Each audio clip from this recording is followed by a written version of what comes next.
রাস্তা সম্প্রসারণের নাম করে পরিবেশ বিদ্বেষী মানুষ হিসেবে শহরে থাকা গাছগুলি কেটে চলছেন মেয়র গৌতম দেব। মেয়রের বিরুদ্ধে এমনটাই অভিযোগ তুললেন বিধায়ক শঙ্কর ঘোষ। বৃহস্পতিবার রাস্তার সম্প্রসারণের জন্য পুর নিগমের তরফে শিলিগুড়ি SF রোডে চলছিল গাছ কাটার কাজ। এদিন সেই খবর সামনে আসতেই তড়িঘড়ি ওই এলাকায় ছুটে গিয়ে গাছ কাটা রুখে দেন বিধায়ক। শুধু তাই নয়, এই বিষয় নিয়ে মেয়রকে এক হাত নেন তিনি।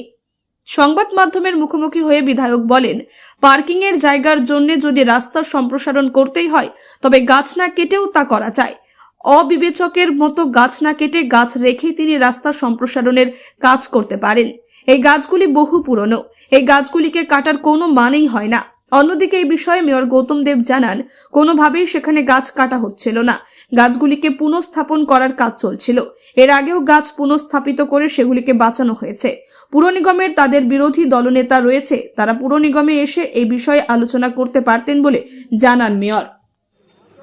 শহরের মেয়ররা সারা দেশে নিজের শহরে যখন গ্রিন কভার বাড়ানোর প্রচেষ্টা নিচ্ছে, আমাদের শহরের সম্মানীয় মেয়র গৌতম দেব মহাশয় একজন পরিবেশ বিদ্বেষী, উদ্ভিদ বিদ্বেষী মানুষ হিসাবে শহরের গাছ কাটছেন।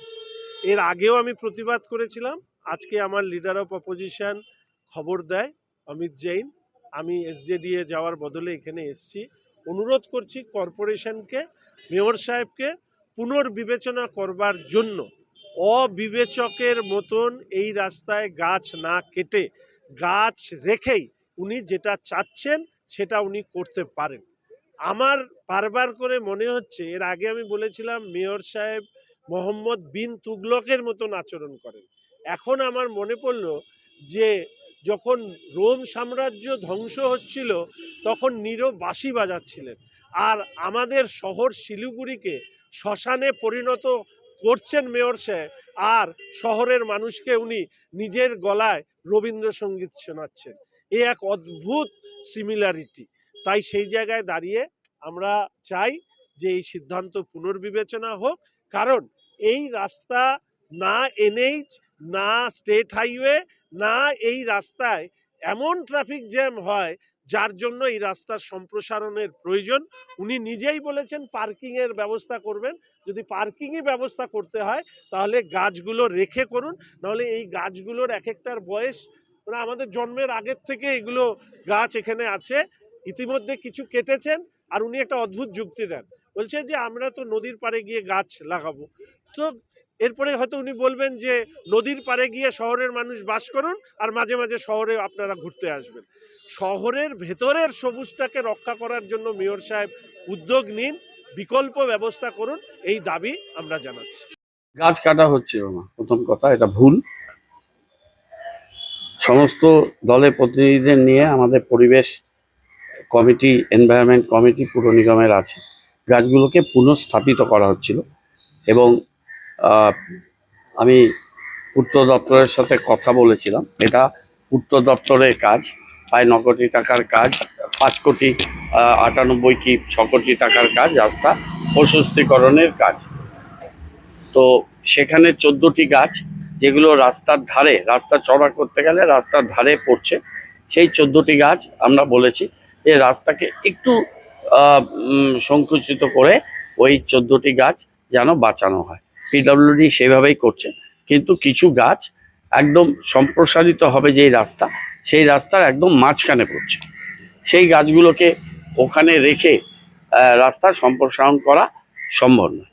আমরা পাশেই শীতলাপালা নৌকাঘাটে জায়গা সেখানে চিহ্নিত হয়েছে, এবং এর আগে যে গাছগুলো আমরা বর্ধমান রোড থেকে, SF রোড থেকে এবং অন্যান্য জায়গা থেকে আমরা গাছ সূর্য সেন পার্কের মহানন্দা চরে লাগিয়েছি এবং নৌকাঘাটে লাগিয়েছি, সেখানে আমরা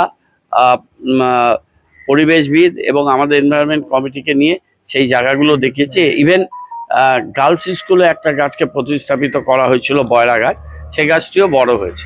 97-8% গাছ বেঁচে গেছে, একটা দুটো গাছ বাঁচানো যায়নি। আমরা অত্যন্ত যত্ন সহকারে এই কাজটা করছি। এই যে NHAI যে কাজটা করছে ন্যাশনাল প্রজেক্ট, সেখানে তো প্রচুর গাছ কাটা গেছে, কিন্তু তার মধ্যে আমরা অনেক গাছ, এটা আমাদের কাজ ছিল না, কিন্তু যেহেতু এনভায়রনমেন্ট হচ্ছে শিলিগুড়ির একটা গুরুত্বপূর্ণ বিষয় যে কোনো জায়গারই, এবং মাননীয় মুখ্যমন্ত্রীও চান যে সবুজকে রক্ষা করে যত সম্ভব কাজ করা, তো আমরা ওখানে অনেকগুলো গাছকে প্রতিস্থাপিত করেছি।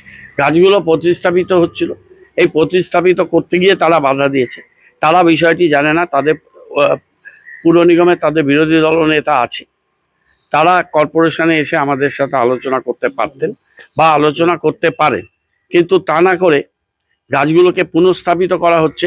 ভারতবর্ষে খুব কম জায়গাতে এইভাবে পুনঃস্থাপিত করে গাছ বাঁচানো হয়েছে। 7 থেকে 8,000 টাকা একটা গাছ পুনঃস্থাপিত করতে খরচ হয়, কিন্তু খরচটা বড় কথা না, অক্সিজেনটা বড় কথা। আমরা সেভাবে পুনঃস্থাপিত করেই কাজটা করছি, গাছ কাটা হচ্ছে না। দাদা আরেকটা উনি বলছে যে তুবলুকি শাসন চালাচ্ছেন আপনি, সেটা উনি বলতে পারেন, তার কথা আমি কোনো উত্তর দেওয়ার দরকার মনে করি।